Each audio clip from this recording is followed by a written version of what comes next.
Hey everybody, are you having a good re:Invent? It's almost over. I think a lot of us are going to be going home this afternoon. So thank you for spending a few minutes with us. My name is Aidan Walden. I am part of our cloud engineering practice at Fortinet. I lead that practice. And at Fortinet, we have been working with customers, as far as I've been with Fortinet for almost a decade, with customers and working with them to move into the cloud. That's been my role at Fortinet. And we've had the benefit of working with, at this point, probably thousands of customers, guys, right?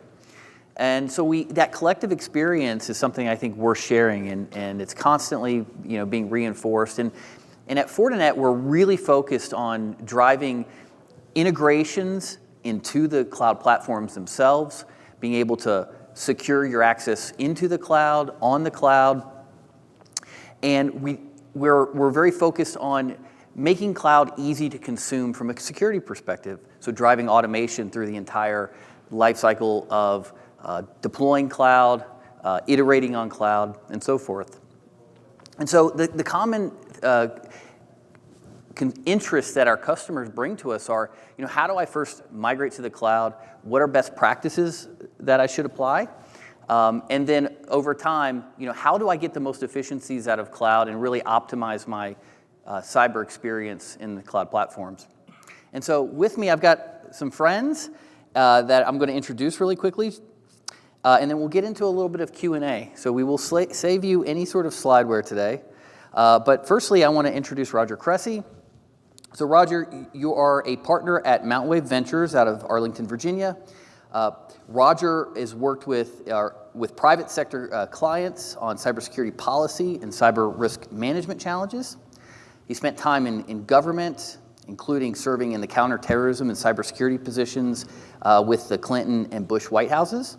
And he's also spent 10 years, if he looks familiar, he spent 10 years as NBC News' on-air security analyst. So Roger, thank you for joining us. I'm the guy from Washington. He asked me to come in to give a little DC perspective, so I apologize in advance for that. That's awesome. Okay, and Vince Wang on the end here. So Vince leads our Fortinet Cloud Product Marketing and Cloud Partner Alliances organization. So Vince is really responsible for intaking, understanding what customer interests are in terms of the services and integration and products that they want to consume from Fortinet in our cloud partner platforms like AWS, and helping materialize those as solutions they can consume for our customers. So, and then Ali Bidabadi in the middle, last but not least. Ali is our worldwide director for Fortinet's cloud consulting practice. So this is actually really important because he works with our customers on a daily basis and provides that consultative service that helps guide them along their path to success in terms of deploying to the cloud. So he's been running that practice for, actually you founded that practice, and so your experience with our customers is going to be actually really important for this conversation. Thank you. So I'll sit down and join you guys. So there's some topics that we're going to hit on. So when we talk with our customers about cloud migrations and secure cloud migrations, we end up talking about certain themes. Like, firstly, how does the organization need to change when I move to cloud?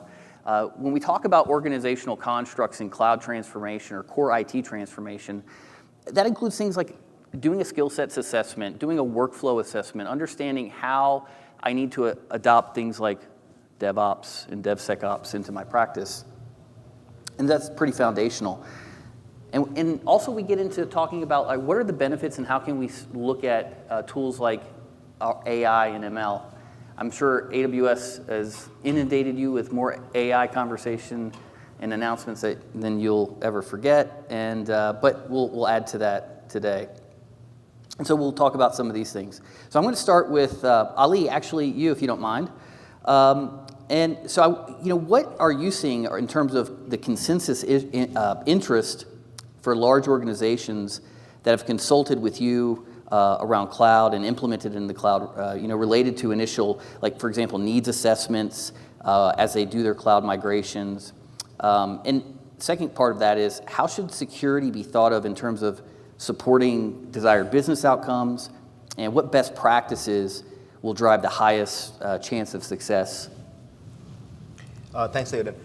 Well, it's a great question, and I think the answer is I'll try to break it into multiple parts. First, when we talk to customers, a lot of them are still not quite clear about when I should start moving to cloud and what is the real driver here. There's a business persona that in a given company, they look at cost analysis benefits of that as they should. Always cost benefit analysis, as everyone should do that. And migrating to cloud often starts by thinking, okay, I got applications sitting in different data centers and different branch locations, for example.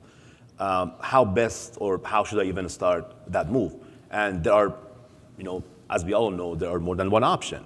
How do I decide what platform to choose? Should I decide a multi-cloud type deployment, or should I start with one?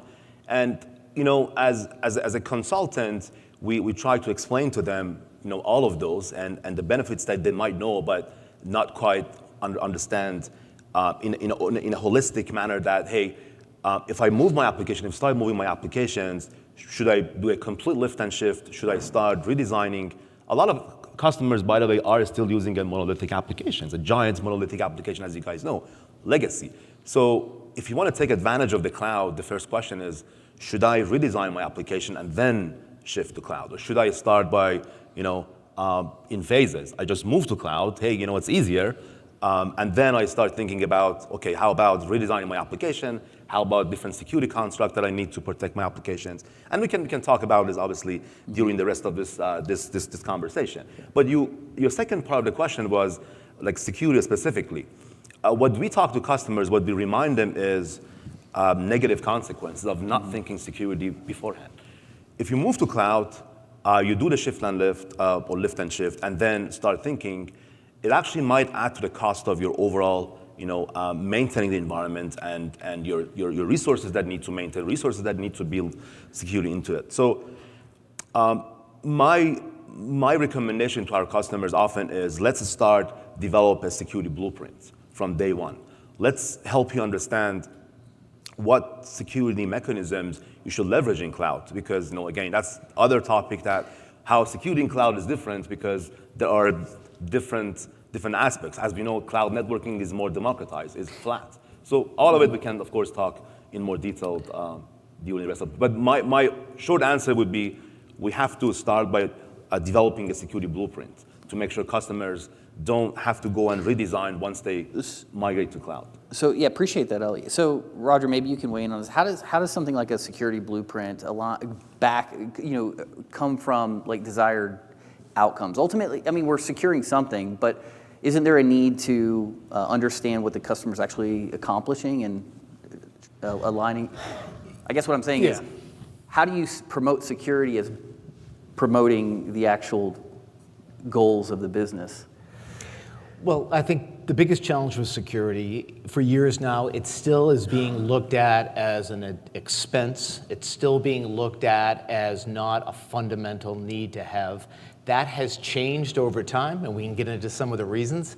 But two things happen when I talk to folks, and a lot of it's from my government-facing engagements, is that cloud migration makes a ton of sense from an efficiency perspective, resources, customer experience, but we're depending on the CSP to take care of the security component of that, which is all well and good.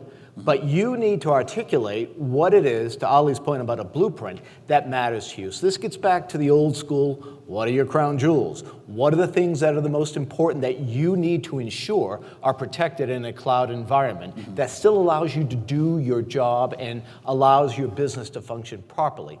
I think we still have a little bit of misalignment, if you will, on people talking about security independent of what the cloud migration process should entail. And I think as we start to, I hate to say we bake in security, right? The cliche number one, ding, I got it. You must bake in security. Baking in security into that blueprint is actually a big part of the process. And then I'll get into the whole question of observability, I think, a little bit later, but I would start with that. Okay, that's great. Well, let me stick with you, Roger. So let's talk about automation, right? So I think ultimately the goal of a security practice, is, the benefit of cloud is agility, period. Right. And the goal of, I think, a security practice is to be as agile as the rest of the business, right? So faster time to detect and remediate and so forth. And so when you talk with customers, what is the feeling on the ability to use and implement automation in the security practice? Like, how is the job function for the security operator even changing? Absolutely. So automation to me also starts with observability, right? At the basic level, if you can't see everything, how can you possibly defend it, whether you're on-prem or whether you're in the cloud? So observability, visibility become job number one when it comes to what the cloud journey might be from a security perspective. That is when then automation kicks in a very significant way. So I need to have tools at my disposal that allow me to very quickly identify, nimbly work on what it is I'm seeing from a detection perspective, remediate in a way that is far faster than it used to be from a manual perspective. There's a government agency who deployed a few tools recently, and they took their remediation from manual, which was an hour long, because they had to triage, they had to escalate, and they took it down to 9 seconds. Yes. So that type of automation success is a ROI that I think we all can get behind. And from a government perspective, that is incredibly important from the CX world. So I love the use of tools like that directly translate into how you're solving a problem quickly for the customer. But in my mind, that all begins with this first observability, visibility requirement. Right. Yeah, so Ali, going back to your blueprint, so I'm guessing that observability and visibility are probably core to a needs assessment that you would start with, or you have been with your customers. Absolutely. In fact, that topic comes up not just for new customers that are migrating to cloud, but also for existing customers. It might be even more important for them. A lot of customers, as I said, you like it or not, they take a lift and shift approach. They go to cloud, they start deploying workloads and applications, installing applications, all kinds of software, and then at some point they realize that things are getting out of control. Okay. I don't know who in my dev department is accessing what resource, or what resource is exposed to internet, what resource is communicating with what other resource. Am I sticking with my principle of zero trust here? So all of those become questions that the customer may not even have an answer for. So helping customers, helping them understand their current security posture, coming up with a set of recommendations as to how they can enhance their security posture often has been a key ask from many of the customers that I have consulted and I have interacted with. So it definitely comes up, and I think many customers tell me that visibility is great and appreciate that you're giving me that view of by generating 10,000 alerts. Yeah. However, that might be too much a little bit, right? Yeah. So how do I make sense of those? Yeah. How do I prioritize those? How do I make sure that from this state, I get to an ideal end state where I can be more confident about my security posture? So, and I know this might open many more questions, but I think one of the challenges when it comes to visibility is too much visibility, too much information that might actually kind of backfire, as we can all imagine. Okay, that's interesting. Vince, I want to come to you on this one. Sure. So related to network and security operations that in the past were separate technical considerations, right? And now they're being consolidated, right? So what does that consolidation mean, and how is that happening in the cloud? Maybe even relative to how it's been done in the premise world. What guidance would you give to customers on how those functions converge, right? Security, network, and is real convergence even necessary, given that the cloud is a software-defined platform? Sure. No, that's a great question. So I think convergence is probably one of the number one things. If you think about, we do all these surveys and stuff. Your number one threat to cloud isn't really the threats themselves. Threats are important, right? But it's misconfigurations that happen, misconfigurations in the cloud that leads into threats. It opens the door really wide. That's one. Number two, the other problem is for a lot of organizations, right? Like when I talk to a bunch of, in a room full of CIOs and CISOs, and I go, well, your number one problem in cloud is you just don't have enough people. Right? Yep, everyone nods their head. And probably you don't have enough skill sets in people. Yep, everyone nods their head. Right. So if you think about the problem, then is you don't have enough people, or you don't have enough people with enough cloud and cybersecurity skill sets, and then you have this big much more diverse and spread out deployment points between migrations of on-premise and things in the cloud. Hybrid cloud is actually one of the things is as much as we talked about cloud a couple of years ago, and everyone thinks that cloud is unidirectional. I'm only going to lift and shift everything to the cloud.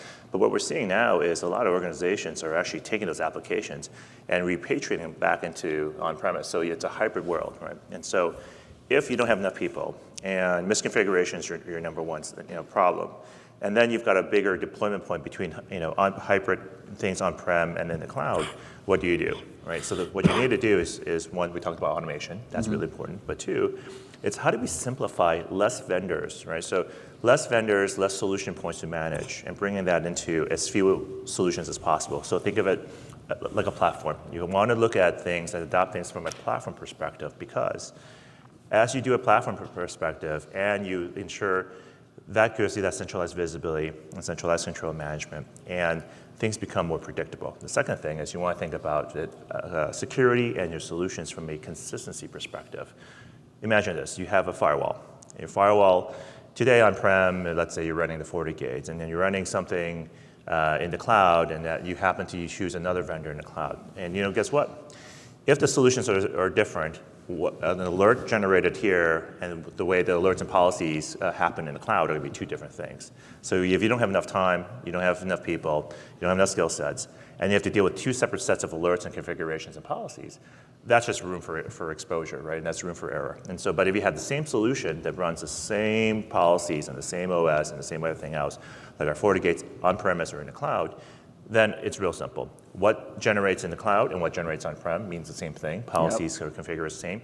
Migrations happen seamlessly because you can lift and shift, and things are very predictable. So for me, that's one of the most critical things to kind of also think about from a consistency perspective. One of the things that I've seen customers benefit from is when you take networking and security and you converge those, that promotes the opportunity to automate, right? You're not making system calls from one system to another. It's all built in, right? And I think platform providers tend to do that really well, is promote and drive automation. Because automation, I think the challenge is like, okay, I lack a skill set and I need to adopt a new skill set, right? Just to even implement any of this automation.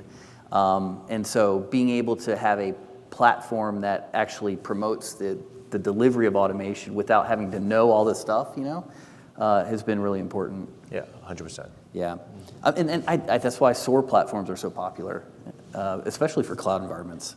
Yeah, I mean, if you think about it, just to kind of pile on a little bit, right? So when things are consistent and predictable and you're speaking the same language across solutions and deployment points, when you have a security incident and incident response engagement and you're looking at things starting to be much easier to interpret and easier to identify if there are issues and easier to kind of automate and address. You have an IR playbook. That IR playbook can be extended on-premise in the cloud, same set of activities, looking for the same context and same triggers, right? So these things are really important to kind of think about as you kind of look at security in your own sort of environment there. Right on. So we're going to talk about best practices for a second, because Ali, I know this is where you tend to focus.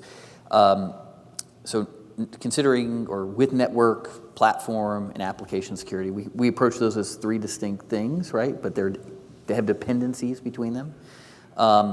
Where, Ali, do you see that customers tend to overlook the important fundamentals, right? I think, that in the consulting practice, you're helping customers turn over the rocks they're not thinking about, right? So for example, is network firewall required relative to the availability of endpoint protection services, or SDN provided filtering as an example? And what about like things like API exposure? So I'll leave it with you. Thanks. How much time do I have to answer that question? You have 30 seconds. This is a dissertation opportunity. Exactly. So I think there are many areas where I see our customers overlook when it comes to security. I want to start by saying that I still feel like many customers forget about the fact that security is needed in your entire software development lifecycle, not just at runtime. Oh. It needs, and it should start from day one. From day one that your development team start writing their source code. From the day that they start importing libraries and third-party packages. One of the topics that I'm sure you guys are hearing these days a lot about is secure software supply chain. How do we make sure the libraries and the codes that we are importing into our overall application is secure? We all remember what happened in case of Log4j issue. It all came down really to, if you looked at it, it was, obviously a Java library. I'm sure many people in this room have been developing, and you guys know how impossible it is to avoid using Log4j library in a Java code. So the problem of software supply chain or lack of security in software supply chain can introduce many, many more problems in your production if you don't take care of them. Yeah. No, I was just going to jump in. So do you feel like customers really appreciate that connection between the app development function as even a security function and the SecOps practice? Because like what you're talking about to me is I hear, okay, like you have to reduce the attack surface as much as possible before you even move to production. Exactly. And I think that is key here because as we move closer to production, there's often many opportunities that we can block, certain vulnerabilities. We all know about this term in the industry known as shift left security. It all starts at early days of your development. And the topic of application security itself, as you know, Aidan, is really comprised of, many, many aspects. Are we looking at application security from API ingress standpoint? Are we looking at it from, static application security testing or white box testing? If you will, we have dynamic application security testing that I often encourage customers to look at that, or black box testing. And then we have this gray box testing. So all of these together need to be taken into account when we start helping customers with developing security blueprints. Many of these can be prevented, of course. Is it more prevention versus strategy? But we acknowledge the fact that no matter how hard we try, there are still issues and problems and potential breaches in production and runtime. And that's where we need to look at more networking aspect of it, right? Web application firewalls. A lot of traffic as you know, Aidan, in cloud are of HTTP, HTTPS type traffic. So it might change the whole conversation around next-gen firewall, which means, there are different use cases now. So are you looking at egress security? I need to update my software patches. But then at the same time, do you think that's enough? Don't you think that we need to have more purpose-built web application firewall? And I think we can talk about it obviously more. Okay. Well, I was going to, if we could just add that I think, particularly in Washington right now, we're talking a ton about secure by design, secure by default. If you follow that anything that CISA, Cybersecurity and Infrastructure Security Agency, is talking about, they're making that job one. They have basically said, strategically, the administration has argued the responsibility for security needs to be moved away from the end user. Period, full stop. And that it has to be placed on the companies that are developing and deploying the hardware and software because they have the tools, the resources, the experience, yada, yada, yada.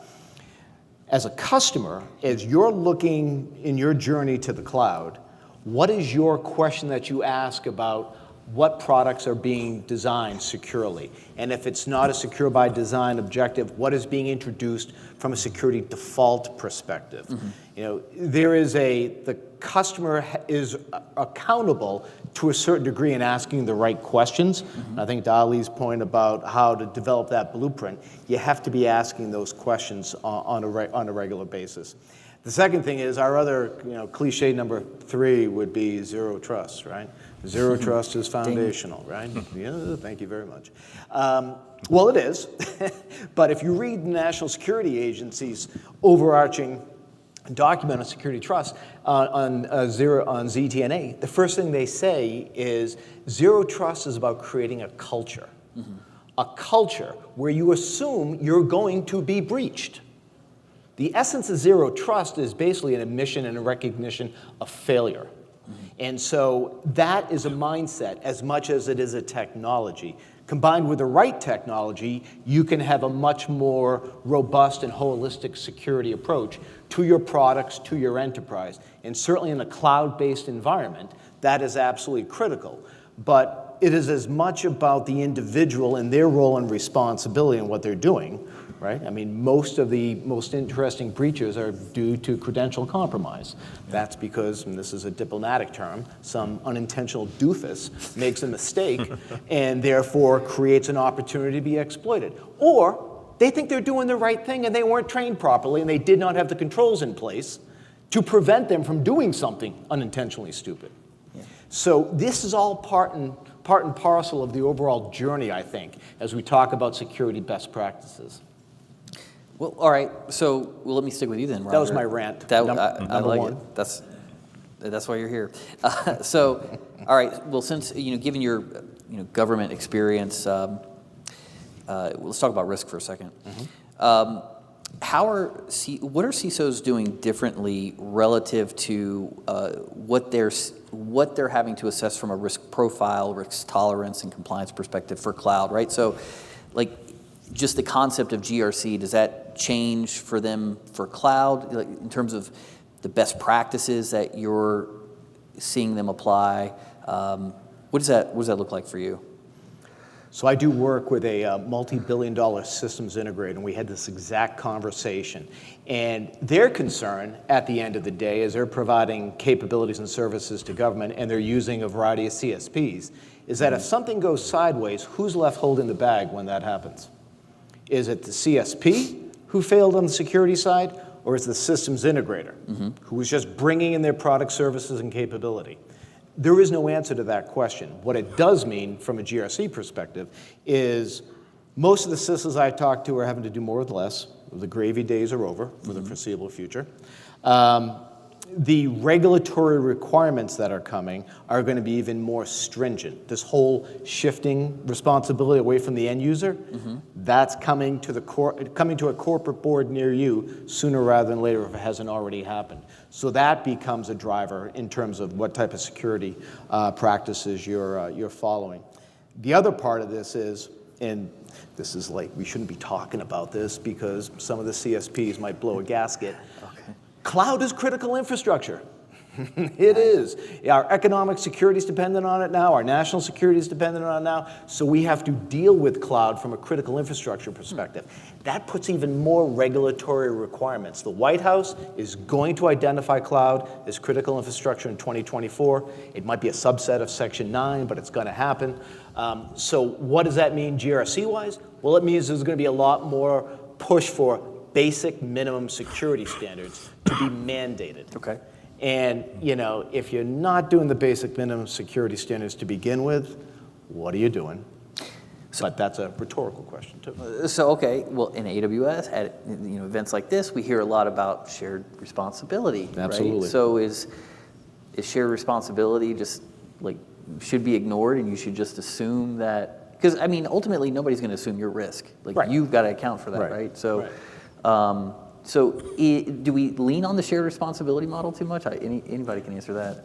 I have a thought, but you guys go. Yeah, so I have an interesting story, right? So I won't name names to protect the innocent, but I was talking to a customer running on AWS who should know better. Really should 100%, 1,000% know better. And I kind of talked to him. It's like, well, okay, you're operating 100% of your infrastructure, your applications in the cloud. And yep. And you've got FAA compliance regulations and other federal compliance regulations. Yep. Okay. What are you doing from a network visibility perspective and security perspective to ensure that you're meeting that compliance and things aren't just going to drop out of the sky? Mm-hmm. And like, literally or figuratively drop out? Literally drop out of the sky. Oh, okay. Right. Oh. That makes me feel good. We're going to the airport. Narrows down. Yeah. So I asked them, and they're like, well, no, like, we're totally protected. We're running on AWS infrastructure. They've got us covered. I'm like, no. So this is where I started explaining to them, well, no, what AWS's responsibility as any other cloud provider is they're going to secure their base infrastructure. So they're going to guarantee you that their systems and their physical hardware and their environment are secured, and no one's going to get in there to do other things.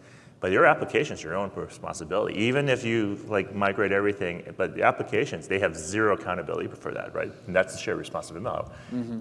But I think oftentimes a lot of people forget that security in the cloud, it is your responsibility as customers, as application producers and owners of those applications in the cloud. No one else is going to do it, not AWS, not any of the other CSPs. So I think it's a critical fundamental truth that a lot of people forget. So can I add real fast? Oh, please. So now that Vince has scared us about going to McCarran, to fly home. I'm going to give you a little bit of reassurance, having talked to some folks at that same agency.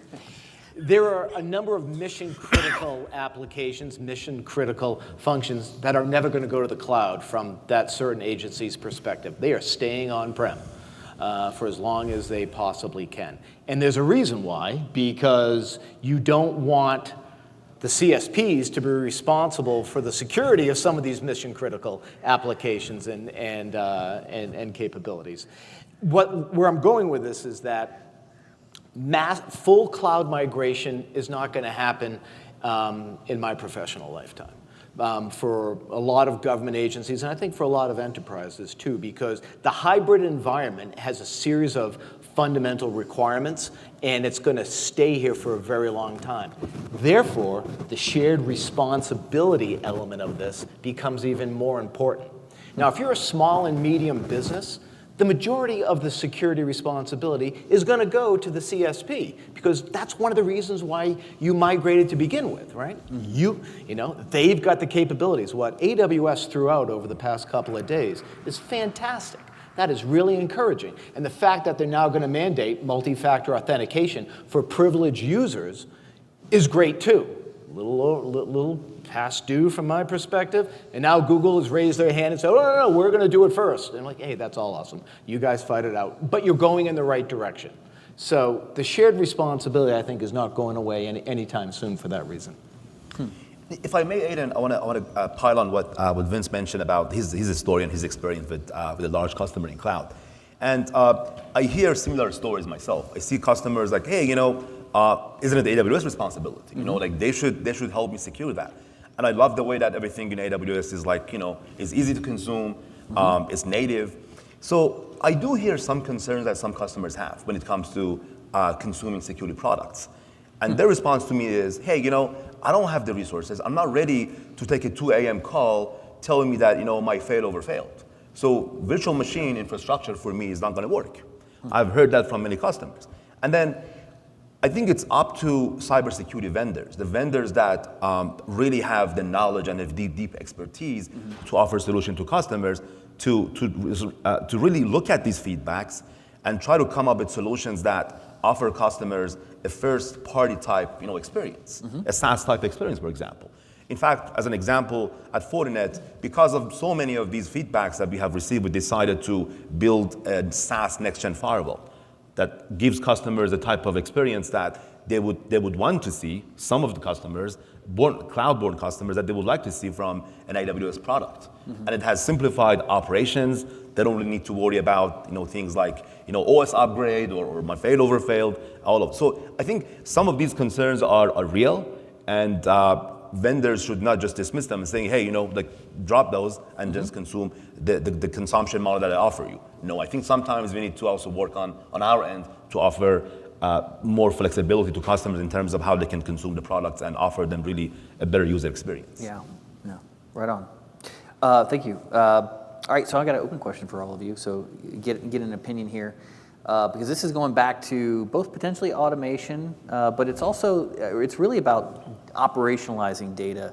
So AWS has talked about security data lake here, and you know, they are expecting that to be a foundational service for cloud security. We talk to customers who have a myriad, more logs sources and more logs than they'll ever be able to manage, right? So multi-cloud maybe, hybrid, they've got SIEMs, they've got maybe security data lake, security hub, guard duty, you know, all these different things. And so the question is, cloud security seems to be fundamentally challenged by alert volumes and signals that are coming in from many services and locations, right? You know, what are customers doing to successfully overcome data volume challenges? You know, are security operators always going to just look at logs and try to figure it out? What's the answer that you're seeing? Well, I'll take a stab at this one. So from the conversations I've seen, right, it is that what a lot of folks are starting to look at is how do we, again, normalize data, find things and look at things in context, right? So my vendor perspective, like what Fortinet's been doing, is we've been taking data, various sources, and be able to provide a point of view. analyzing the data, categorizing, normalizing that data, and be able to provide a point of view so that when customers are looking at it, they're seeing this in context of the threat. They're not hunting for needles in a haystack. They're being able to understand this, be able to then dig in a level deeper, because you're never going to be able to interpret data for the customer. The best you do is you create data that's normalized, provide the context for it, and then let the customer, let you out there in the audience here, decide if that's right or wrong, right? And maybe that's based upon some thresholds you set. If I see these different contexts and this threshold of score, this becomes automatically wrong, and I can automate that. Or there's a lot of gray areas where I need a different set of eyes interpretation. And so that's not only just from a log perspective, but there's also a requirement from a training perspective as well. And I think a lot of times, folks also forget about that side of things. Is you can't just take logs without any training and getting your folks ready to understand what that is. And so that's a fine balance between automation and security response and log sort of consolidation. So it's a very delicate balance in my opinion anyway. So I don't know if Roger or Ali. Well, let me add something. So on what you were talking about, one of the things that seems to be happening is that there are vendors that are going from a log view of the world to helping the security operator see resources, and like this resource has this vulnerability and this resource has this vulnerability. Fundamentally, how do you figure out which resource I should focus on, right? Isn't that the next problem or part of the problem? Yeah, I think that, again, that comes back to what we discussed earlier. So insight is good, but how much of it is really actionable insight? Yeah. What's next for me? So I think that opens definitely another question. How do we help customers really look at all of these without spending a lot of resources and helping them with those actionable aspects of it, right? So in cloud, there are so many different aspects when it comes to threat landscape. Misconfigurations. We all know that a lot of the problems that happen are as a result of misconfiguration. So these are all valid. I'm not saying alerts should not exist. However, a lot of these, first of all, could be false positive, and second, it may be out of context.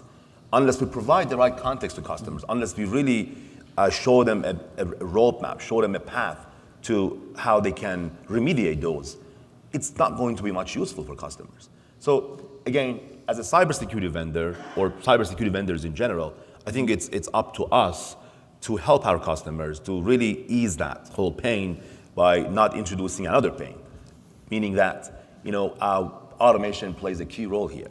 How do we really help our customers understand what has higher priority, to your point? Because there's so many resources, there's so many alerts that are generated as a result of these tools, but unless we automate, unless we come up with a model that takes into account cloud native threat intelligence services and some advanced threat intelligence that the vendors collect, like for example the FortiGuard labs in context of Fortinet and other threat intelligence labs, and we combine them together using AI power, being able to analyze a large volume of data behind the scenes and then present to customers, hey, you don't have to worry about all this work because it's been automated using AI, using technologies that a vendor like Fortinet has, and ultimately, make the path towards remediation much easier for you.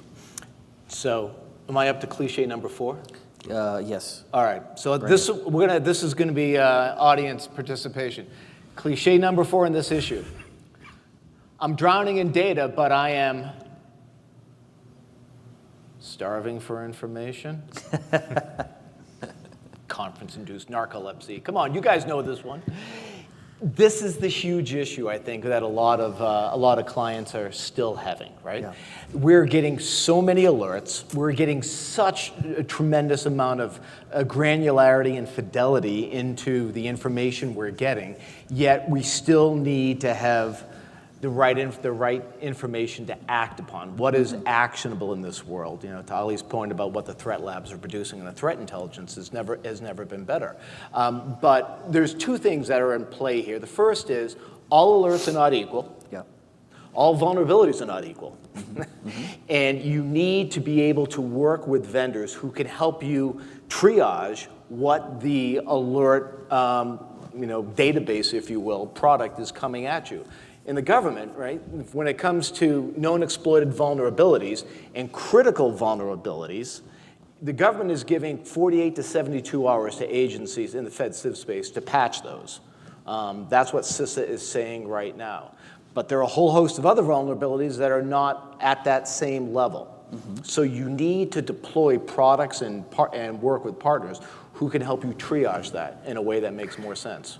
So you're not starving for information. Yeah, you're talking about like some alerts need to be discriminated, right? You're prioritizing it. In terms of like best practices that you're seeing from customers, don't they have to have some sort of plan to identify that, hey, this asset or this data, I've classified these things as more important than these other things? Because I could have all automation, but if the automation doesn't have the context, right? So what is that? There's like essentially before you apply the tools, that goes back to like organizational process, doesn't it not? Well, it gets back to Ali's point about security blueprint. It's incumbent upon you to work with the CSP and to identify what matters, to kind of prioritize what you're migrating to the cloud in a way they can better understand what it is that matters to you. Everything does not matter equally in anything in life, and it's certainly true in this case as well. Awesome. All right, guys, we're going to go to, last but not least, the topic of AI and ML.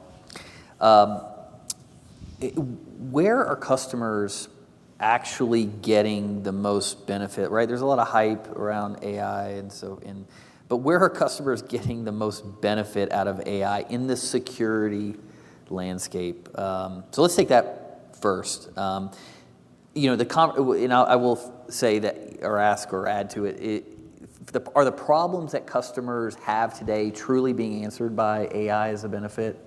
And in what ways? Want to start? Yeah, sure. Go ahead.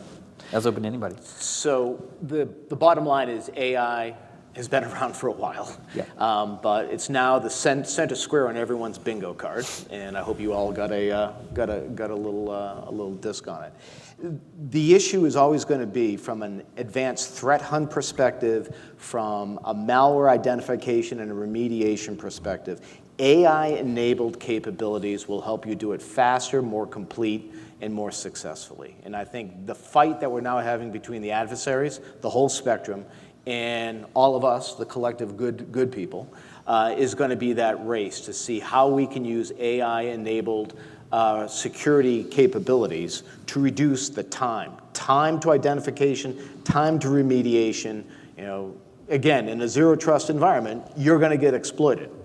So AI tools can help you reduce that exploitation, to minimize its impact, to reduce the blast radius of it, so that if an adversary is getting in and they're trying to move laterally within your network, you have segmented them and you have cooked them in a way that prevents them from doing that. It also identifies an adversary who might be running reconnaissance on your network, where you're talking 2, 3, 6 months at a time, and being able to identify them early and then kick them out. So I think AI tools are absolutely fundamental.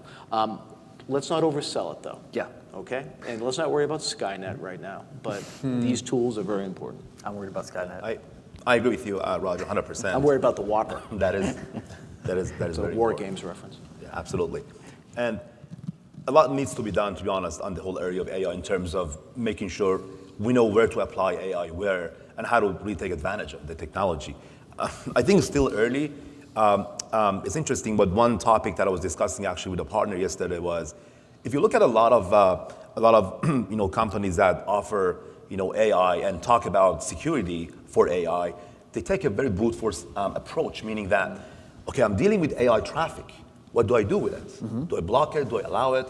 So it has really come down to that state where I either block or allow it. This is what I hear from a lot of guys that are in that area. However, we all understand that as these things evolve, it cannot really take that approach anymore. We have to have the power to be able to process the type of traffic, like do deep packet inspection, understand the AI traffic, and based on the content, then decide what next needs to happen.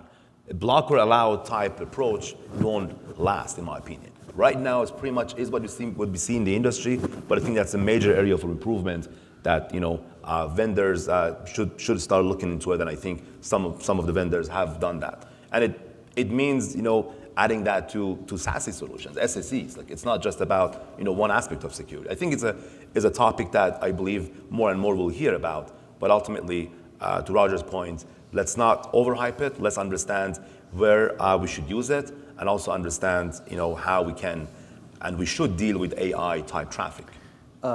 Yeah, so that's a different take on it. The AI, like, do I have access to AI services, and who's using that, and could it be actually used against them?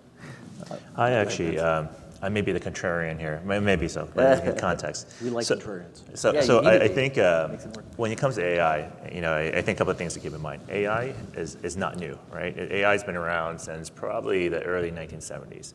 People have been doing AI for years, right? So anytime anyone says, I have AI, it's like, so what, right? And now over time, the AI capabilities have improved. The different ways and different technologies and techniques have come into play. So a couple of things to keep in mind. One is AI is only as good as the training that goes into it. You've got the automation, but you've got the training that goes into it. When back in the days when Fortinet first used our FortiGuard labs, we have the big AI system, 5.5 billion nodes. It took us 5 years to train before we operationalize it. And then after you operationalize it, there's a care and feeding. It's like a creature. You can't just leave AI on its own. And there's a care and feeding that kind of makes it useful. Now, that's one side. Now I'm going to reach deep into my other cybersecurity history here. The other thing, if you think about, right, back in the days when I used to work in security response, is because we on this side are using AI, security vendors are using AI, the CSPs are using AI. But you know what? You know who else is using AI? The attackers, right? Automation AI, it's also the attackers are using it. So where it is, it's overhyped in one sense in that everyone's talking about AI, it's not new.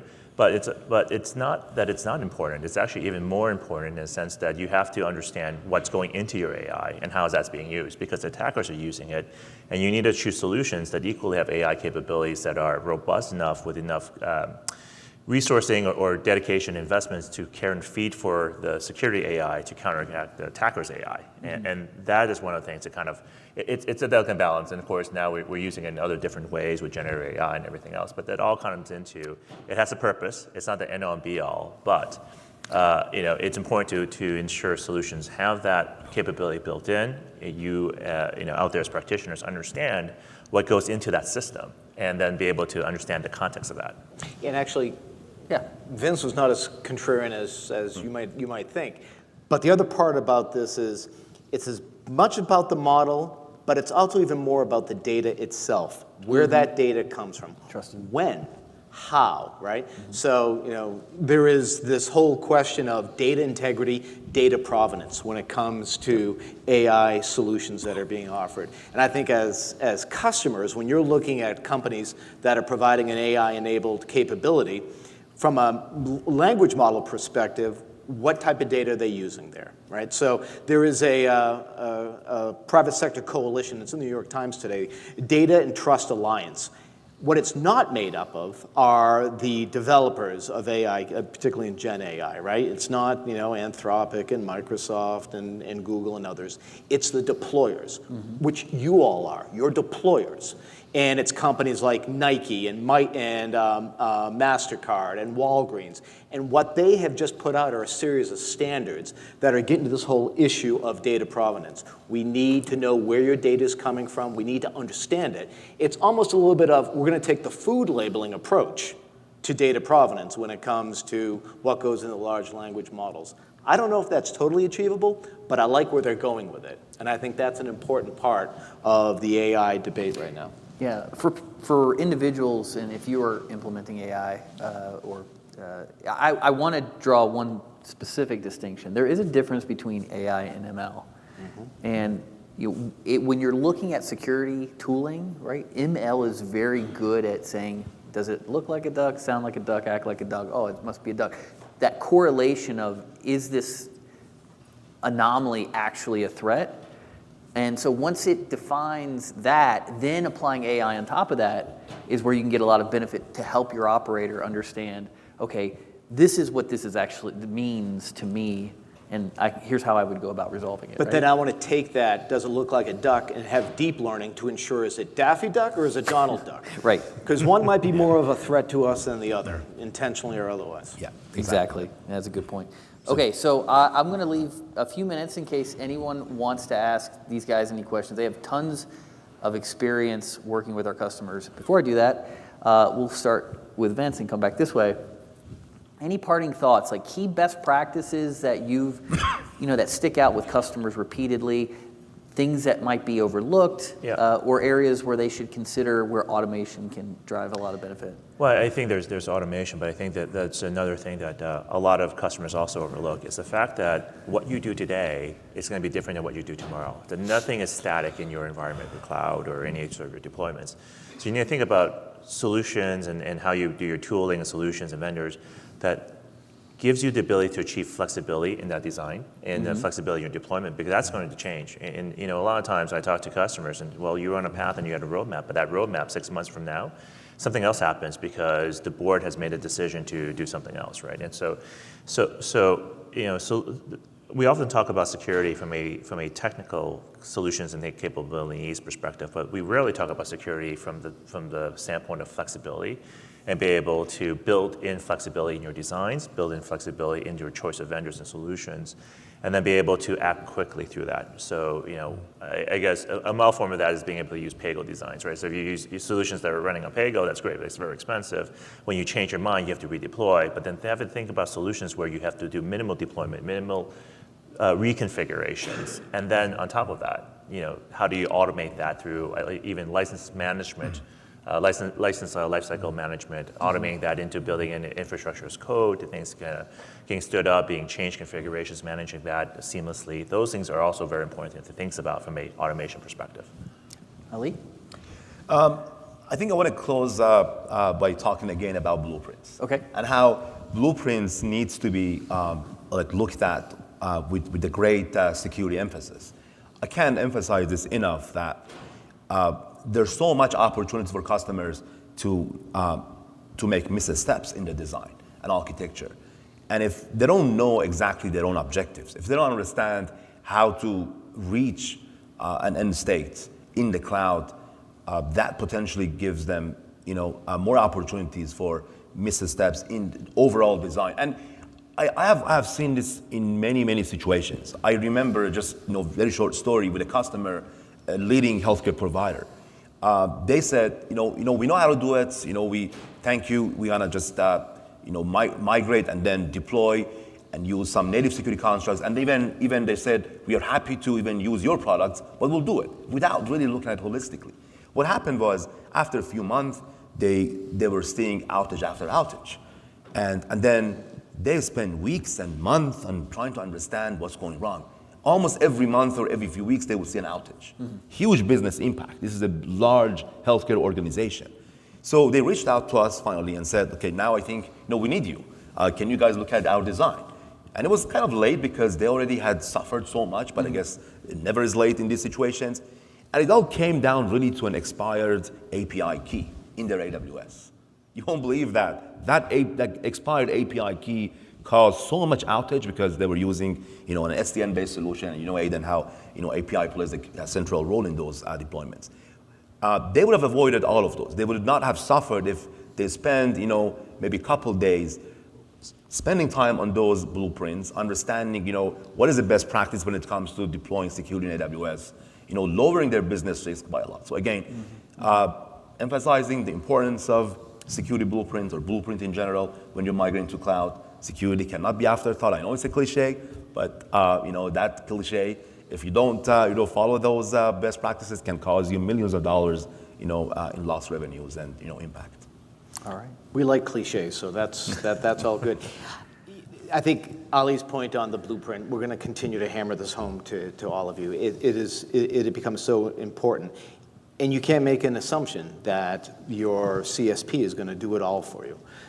So it comes back to that issue of what are the requirements that you want to set out to them, your expectations, and having that dialogue and that conversation. Automation works back to my first point, when there's observability and visibility into your world. Okay. And then you can then use automation to really give you an overview of what you're looking at and how it can be addressed. And so whether it's the various tools that you're using, your data flows, and ultimately your workflow, all of that seamlessly can work together if it's done properly. And so I believe my optimism has never been higher in this space. Okay. But then again, I set my bar low, so I'm really disappointed. But we're trending in the right direction. Okay. So understand that the environment is not static. You have to manage change, blueprints, early security considerations. And the entire software development lifecycle security. There you go. And start with visibility and observability before, as a basis to build everything else. All right. So those are good key takeaways. Anybody want to ask these guys any?